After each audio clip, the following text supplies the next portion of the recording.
Media సమావేశం ఏర్పాటు చేయడానికి ముఖ్య కారణం ఏంటంటే మన మా మాజీ ముఖ్యమంత్రి వైఎస్ రాజశేఖర రెడ్డి గారి విగ్రహం తయారు చేయడం ఒకటి, దాన్ని వాళ్ళు కప్పిపుచ్చుకోవడానికి 2 రోజుల నుంచి మా మాజీ ఎమ్మెల్యే గారిని వాళ్ళ ఇష్టం వచ్చినట్టు మాట్లాడడం ఒకటి, దానికి సమాధానం చెప్పాలని ఈరోజు మీడియా సమావేశం ఏర్పాటు చేయడం జరిగింది. ముఖ్యంగా మా సోదరుడు వరుసకు తమ్ముడయ్యే ఉప్పరి సురేష్ గారు ఆడ 35 సెంట్లు ఇచ్చినారు, ఈడ ఏదో స్థలం ఇచ్చినారు, కొన్ని కోట్ల విలువ స్థలం అని చెప్పేసి అన్నాడు. అది నువ్వు చెప్పడం కాదయ్యా, ప్రపంచానికి మొత్తానికి తెలుసు వాళ్ళ స్థలం ఇచ్చినారు. అయితే వాళ్ళు స్థలం ఇచ్చినప్పుడు ఆడ సెంటు 15,000 20,000, వాళ్ళ స్థలాలకు దావలు లేవు. శిల్పా మోహన్ రెడ్డి గారు ఆ దావని క్లియర్ చేయడానికి వాళ్ళ స్థలం తీసుకుంటే వాళ్ళది పోయింది 35 సెంట్లు అయితే ఉంది ఎకరా.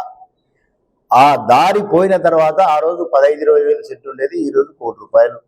మరి ఎవరు లాభపడినారు? మీ మినిస్టరు ఫరూక్ కుటుంబం కదా. సరే, వారిది ఒక్కటే పోయిందా దావకు, ఇంకా మిగతా ఎవరు వేరే వాళ్ళకి పోలేదా? వాళ్ళు కూడా త్యాగం చేసినట్టేనా? ఏం మాట్లాడుతున్నారు సురేష్ గారు? ఒకసారి ఆలోచన చేయండి. అభివృద్ధి అంటున్నారు, వాస్తవంగా నంద్యాలలో బై ఎలక్షన్ అనేది జరగకపోతే 80 ఫీట్ రోడ్డు కానీ 60 ఫీట్ రోడ్డు కానీ జరిగేదా? శిల్పా మోహన్ రెడ్డి ధైర్యంగా నిర్ణయం తీసుకొని ఓడినా గెలిచినా ఖచ్చితంగా నిలబడాల్సిందని బై ఎలక్షన్కి పోయినందుకు అతన్ని గెలవడానికి మీ ప్రభుత్వం అంతా ఒక్కొక్క వార్డుకు ఒక మినిస్టరు, ఒక్కొక్క వార్డుకు ఒక ఎమ్మెల్యే పెట్టి అప్పటికప్పుడు జనాలకు ఒక నోటీస్ కానీ ఒక టైం కానీ ఏది లేకుండా రోడ్ల వైండింగ్ కానీ షాపులు డ్యామేజ్ చేసినారు.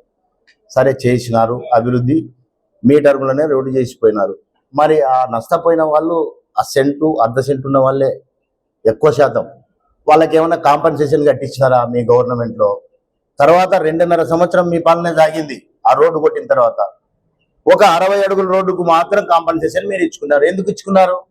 ఓన్లీ మీ మినిస్టర్ గారు, మీ నాయకులు, వాళ్ళ ఆస్తులు ఉన్నాయి కాబట్టి వాళ్ళకి కావాల్సిన దానికి లెక్కలు టిక్ చేసుకొని వాళ్ళకి కావాల్సిన కోట్లు తల్లుకున్నారు. 80 ఫీట్ రోడ్డులకు ఒక్కరికి చూపించండి, ఒక్కరికి 80 ఫీట్ రోడ్డులకి ఈ రోజుకు పెండింగ్ ఉన్నాయి. నా వార్డుకు సంబంధించి ఇంకా 22 మందికి డబ్బులు రావాలా.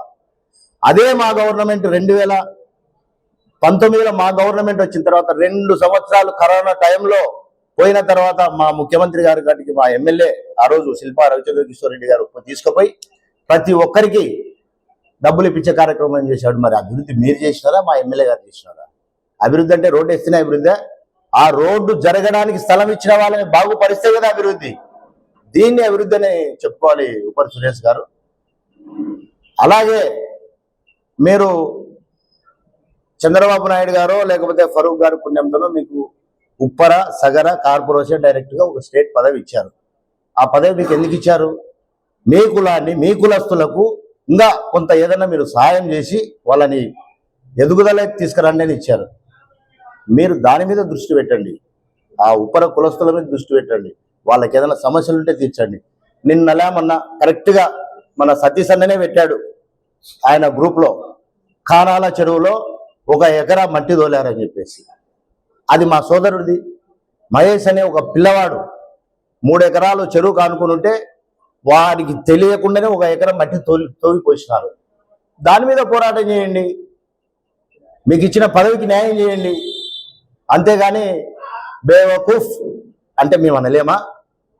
మాకు రావా? అంతకు డబల్ అనగలం. మన స్థాయి అంతా మనం ఎవరిని మాట్లాడుతున్నాం, ఏం మాట్లాడాలనేది తెలిసి ఉండాలా. మాకు తల్లిదండ్రులు అలాగే మా నాయకులు కొన్ని పద్ధతులు నేర్పించారు.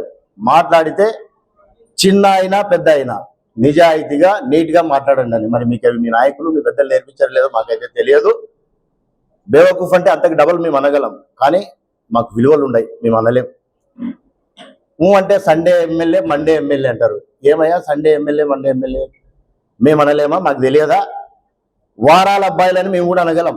ప్రపంచం నంద్యాల మొత్తం కోడై కూస్తుంది వారాల అబ్బాయిలని. 1 వారం ఫిరోజు, 1 వారం ఫయాజు.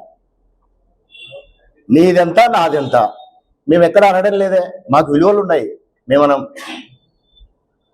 కాబట్టి ఒక్కసారి మిగతా ప్రతిపక్ష నాయకుల మీద కానీ మంచి చేసే వాళ్ళ మీద కానీ మాట్లాడేటప్పుడు మన స్థాయి మన తాహతు తెలుసుకొని మాట్లాడాలి. అంతేగాని మేమేదో పదవి ఇచ్చినారు మాకు ఖచ్చితంగా మేము మాట్లాడాలా, మాకు ఇంకా కొంచెం స్టేట్ లెవెల్లో పేరు వస్తుంది అనుకుని మాట్లాడితే బాగుండదు. మళ్ళా కూడా చెప్తా ఉన్నాం, ఇప్పటికీ మీరు మాట్లాడినారు, మేమైతే మాట్లాడడం లేదు, విషయం తెలియజేస్తా ఉన్నాం. మీరు ఇప్పటికీ కూడా మేము ఇట్లే మాట్లాడతామంటే మేము అంతకు డబల్ మాట్లాడడానికి మేము కూడా రెడీ అని మీ మీడియా సముఖంగా తెలియజేస్తూ సెలవు తీసుకుంటాం.